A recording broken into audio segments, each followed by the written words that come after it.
நம்ம பேரண்ட்ஸும் கிராண்ட் பேரண்ட்ஸும் அந்த காலத்துல எங்களுக்கு ஒரு நாளைக்கு 2 வேளை சோறு கிடைக்கிறது ஒரு லக்ஸரின்னு சொல்லி கேட்டிருப்போம்.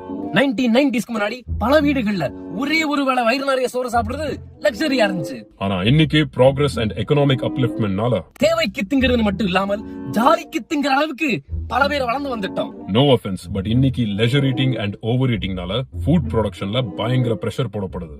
டிமாண்ட் இன்க்ரீஸ் ஆயிட்டே போச்சுன்னா பிரைஸும் இன்க்ரீஸ் ஆகும். ஆல்ரெடி அஃபோர்ட் பண்ண முடியாதவங்கனால மேலும் அஃபோர்ட் பண்ண முடியாம போகுது.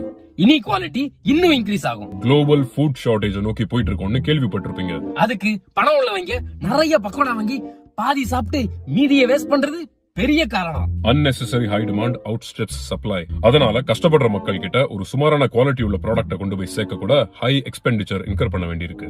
தேவைக்கும் ஹெல்த் மெயின்டைன் பண்ண மட்டும் சாப்பிடாம டே அண்ட் நைட் கண்டதெல்லாத்தையும் முழுங்கிட்டு டர்ரு புருன்னு குசுவ போடுற நீ ஈக்குவாலிட்டி பத்தி பேச தகுதியற்றவன்.